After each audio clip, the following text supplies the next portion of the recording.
Hello, everybody. Happy Sunday. I'm Terry, and thank you for being here with me. Yeah, I bet you guys are, winding down from the weekend since it is the end of the weekend. And right now, here in Southern California, it's like about, I don't know, maybe 7 o'clock, even though it's still light outside. And so, yeah, it's the end of the weekend. Personally, I want to say this. Thursdays are my favorite day of the week because they're so close to Friday, and Friday sets off the weekend. Sundays are not my favorite day because they're way too close for comfort to Mondays. And so, Monday is like the whole new week again and all that. So, yeah, that's where I stand with my weeks. Anyways, here we are. And I thought it'd be really, really interesting to discuss a current event, which has been a long time event. Yeah, I have this habit of playing with my hair too much since I was a child. So, yeah, it's like a habit. Anyway, um, and this current event is a very notorious, though interesting and controversial inmate by the name of Leslie Van Houten. She is a California state prison inmate, and her release has been discussed for years and years, ever since the parole board has been approving her for release, but she's been blocked by about two governors, including the current one, who now is no longer blocking her release anymore. So I think it's in the name of politics, but you know how those things go. And yeah, so her attorney is excited, of course, because Leslie Van Houten could be released any day.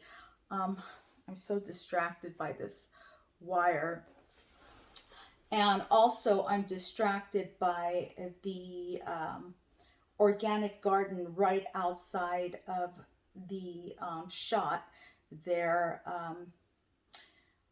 Any other time, my landlord is never working on his beloved garden, but today, when I'm filming, he happens to have come along and he's picking heirloom tomatoes and apples. So, okay. Yeah, so Leslie Van Houten could be potentially released within the next 2 weeks. And of course, there's a lot of, uh, you know, protesting by extended family of the victims, and they don't want her released. But I feel like there's a lot of people in the community who are going to be supporting her in so many ways if and when she is released. She's had support for a long time, and this is the segue into what I'm about to say. So, I've known her, I've met her, and known her personally, spoken with her at length, because unfortunately I was in prison before, so I do know her, and I've spoken to her enough times and at length enough to know that she is actually a very decent person. Susan Atkins was not a good person in any way, form, or shape, but Susan Atkins did die. I'm looking out the window. I can't help it because he keeps coming into my view. Anyway, so yeah, and I feel like even though she's going to be going to a halfway house so that she's acclimated back into society, even when she's released, she's going to have a lot of support from members of the public, because there are a lot of people who actually like her a lot. They've been sending her money, sending her packages, communicating with her throughout her years in prison. which was not the case for Susan Atkins, because Susan Atkins, although she had her husband, and then she's had incidents with overnight visits, which is the reason that they stopped conjugal visits for any inmates with life terms in the state of California, because of Susan Atkins and the incident that she had before. But yeah, other than her husband, she didn't really have, that I knew of, any other visits by anybody else, although there are people who are always fascinated by the macabre. And just like there are people who are fascinated. There were many fans of Charles Manson. So yeah, it things go both ways, so yeah. But anyways, she died. She's not in the picture anymore. And in my opinion, I don't think that Leslie Van Houten would have been approved by parole by the board, um, has Susan Atkinson, still been alive today. Um, so yeah, I think that gave Leslie a break. It gave her an inroad there. So here's something that nobody has really shed a lot of light on, which is a third person who comes into this scenario, which is Patricia Krenwinkel, who was and is another member of the Manson family and the murders that took place. So Patricia Krenwinkel has kept a very low profile during her time in prison. She's never had any disciplinaries that I know of. She's always been a model inmate. I haven't known her personally, um, but I didn't get the same vibes from her that I got from Leslie. But here's the thing. Um, Leslie Van Houten, having been a model prisoner and having never had any incidents, and having gone the extra mile, she got a degree. So she not only earned a degree, but she had done a lot of things voluntarily in prison. Um, positive things for herself and other inmates. Patricia Krenwinkel participated in the dog training program. And other than that, she had kept a very low profile and been a model inmate. So here's the thing, with Leslie being released, most likely,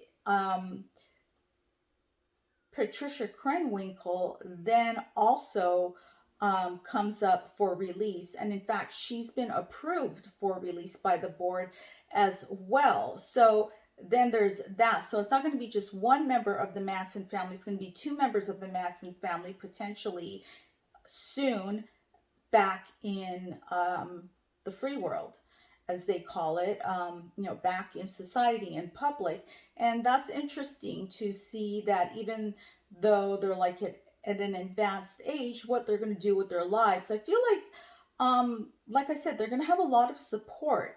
And it would be interesting to see what other people think, because while Leslie Van Houten is all over the news, I mean, if you do an internet search of her, and so is Patricia Krenwinkel, but not to the extent that Leslie is, not even a fraction of that. So, what do you guys think? I would love to, hear from you guys by reading your comments um, down below in the comments section of my video. So I get a lot of emails from you guys, but I would love to see comments. It does help the algorithm just as much as it helps if you subscribe and like, my videos, and subscribe to my channel. And yeah, so I thought that would be interesting to discuss. Other than that, um, I myself am continuing on with my health and my holistic health journey. It's it's a lot, you know. Still taking all of the supplements, engaging in a lot of indulgent self care, um, because I deserve it.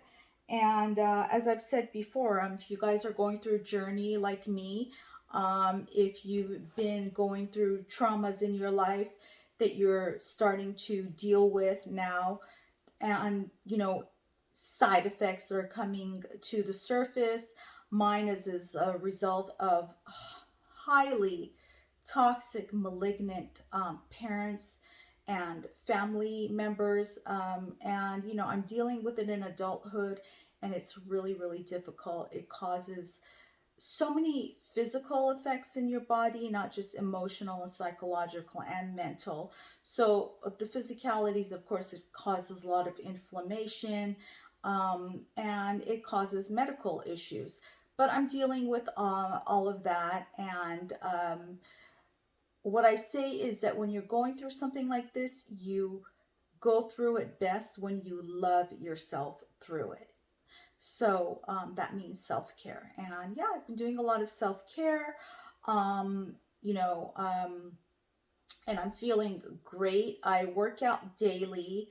I've been working out 7 days a week just because I want to start getting my system back working the way that it used to when I was working out consistently. And then I will reduce it to 6 days a week. And yeah, I'm liking the changes that are taking place. I'm getting back into the rhythm. There are a lot of things I'm dealing with at the same time, but I'm dealing with them, because I'm strong. And uh, you have to deal with life on life's terms. So yeah, and that's to borrow a phrase from NA. Although I've never had drug issues, I have other compulsions that I deal with. So yeah, there I am. And yeah, I wish you guys a great week to come. And again, if you haven't subscribed, I would love for you to subscribe, hit the notifications bell, and any comments that you'd like to post. And we always keep it positive. And I will see you guys back soon. Thank you. Bye.